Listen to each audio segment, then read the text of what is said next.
मैं हूं विशाल वैभव। नेता प्रतिपक्ष तेजस्वी यादव ने जो है सरकार पर बड़ा हमला बोला है और जिस तरह से यूपीएससी में लैटरल एंट्री के बाद अब संविधान और आरक्षण विरोधी मोदी सरकार ने कृषि अनुसंधान एवं शिक्षा विभाग में जो पद निकाली है और उसमें दिया गया है कि सभी रिक्तियां अनारक्षित है, इसको लेकर जो है उन्होंने सरकार पर बड़ा हमला बोला है और कहा है कि जो है कहीं ना कहीं ये सरकार जो है आरक्षण विरोधी होती जा रही है और इनके सहयोगी जो हैं मुख्यमंत्री नीतीश कुमार, चिराग पासवान और जीतनराम मांझी, क्या इस मुद्दों पर वे कुछ बोलेंगे या नहीं बोलेंगे। तो एक बड़ा सवाल भी खड़ा किया है सहयोगियों पर भी।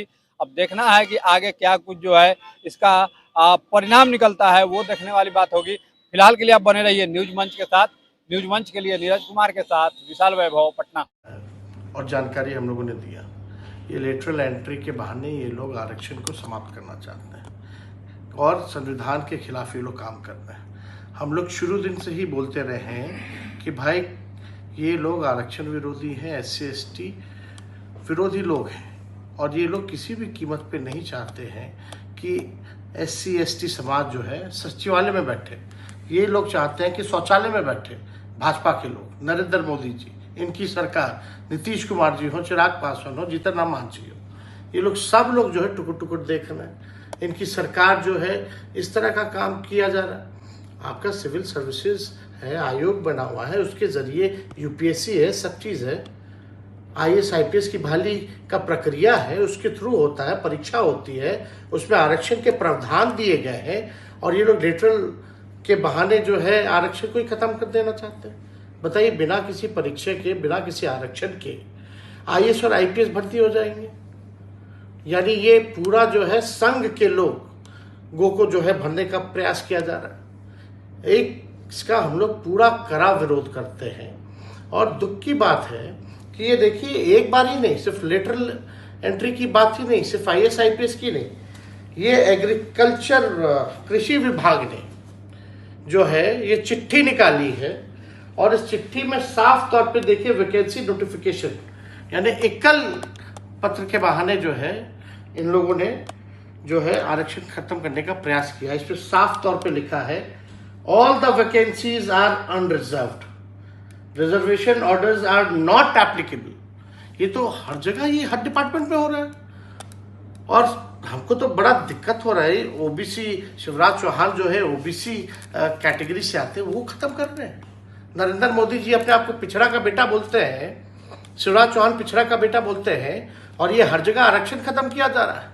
ये लोग संघ के इशारे पे काम कर रहे हैं और संघ के लोगों को भरना चाहते हैं इन सब जगहों पर। जितना भी महत्वपूर्ण पद है जहां डिसीजन मेकिंग, पॉलिसी मेकिंग होता है, वहां ये लोग नहीं चाहते हैं कि कमजोर तबका जो है, जो रिजर्व कैटेगरी में जो लोग आते हैं, पिछड़े हों, अति पिछड़े हों, दलित हो, आदिवासी हो, ये लोग जो है अहम पद पर ये लोग बैठे। ये खत्म करने की साजिश है।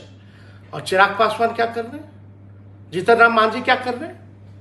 इनके बदौलत सरकार है, टुकुर टुकुर देख रहे हैं लोग। इन लोगों को तो त्याग दे देना चाहिए, इस्तीफा दे देना चाहिए। और मांझी जी क्रीमी लेयर के सपोर्ट करते हैं, क्या बात है? तो आप अपने बेटे को अपने क्यों बैठे? अब बाई इलेक्शन होगा तो फिर उनका परिवार का लोग को लड़ाएंगे चुनाव। आप क्यों नहीं त्याग कर रहे हैं? ये दोहरी नीति नहीं चलने वाली है और इसमें सबसे ज्यादा चेहरा उजागर हुआ है चिराग पासवान और जीतनराम मांझी का। चिराग पासवान जी क्या कर रहे हैं? हाँ में हाँ मिला रहे। आज उनके पिताजी होते तो ये ऐसा होने देते? इसका कड़ा विरोध करते। रामविलास पासवान जी ने माइनॉरिटी के सवाल पर इस्तीफा देने का काम किया था। चिराग पासवान क्या कर रहे हैं? खाली मलाई खा रहे हैं सरकार में बैठ करके। बंगला दे देगा, सिक्योरिटी दे देगा, उसी में ये लोग खुश हैं। घर बर्बाद कर दिया, अब ये लोग संविधान को खत्म कर रहे हैं, ये लोग टुकुर टुकुर देख रहे हैं। तो देश की जनता देख रही है, दलित समाज, आदिवासी समाज देख रहे हैं इन नेताओं को और समय पर इन लोगों को सबक सिखाने का काम करेगा। बात अगर की जाए तो से सरकार चल रही है, वही सवाल खड़ा होता है ना। चाहे वक्फ बोर्ड का नीति आया, चाहे SC ST का क्रीमी लेयर की बात आई, चाहे ये एकल वाला आया है और अभी IAS IPS की जो बहाली की जा रही है लेटरल के जरिए, तो ये लोग मुख्यमंत्री नीतीश कुमार जी, चिराग पासवान, जीतनराम मांझी, ये सब चुप्पी साधे में है। और इन लोगों ने बिल का समर्थन किया था वक्फ बोर्ड का। तो ये लोगों का असली चेहरा जो है उजागर हो गया है। ये लोग केवल चाहते हैं कि इनका मलाई सरकार में बैठ के खाते रहो, चाहे हमारा लोकतंत्र खत्म हो जाए, आरक्षण खत्म हो जाए, संविधान खत्म हो जाए। एक समय था जब नीतीश जी कहते थे कि सबसे बड़े हिमायती वही हैं, ईबीसी हो, सीएसटी हो, अति पिछड़ा हो, ओबीसी हो। आज जो भी कुछ हो रहा है तो फिर नीतीश जी क्यों नहीं बोल रहे हैं? आपको क्या लगता है इसके पीछे क्या रीजन है? नहीं, अब इसके पीछे तो अब क्या बताएं, उन लोगों को अपना बस मलाई खटना है सरकार में। और नीतीश कुमार जी तो थक चुके हैं, उनसे कुछ होने वाला नहीं है, संभल नहीं रहा बिहार। आज ऐसे जगह पे बैठे हैं जो फैसला हम लोगों ने महागठबंधन ने लिया था 75% आरक्षण बढ़ाने का, उसको शेड्यूल 9 में डालने का, उस पर आज तक चुप है, मुंह में दही जमा के बैठे हुए।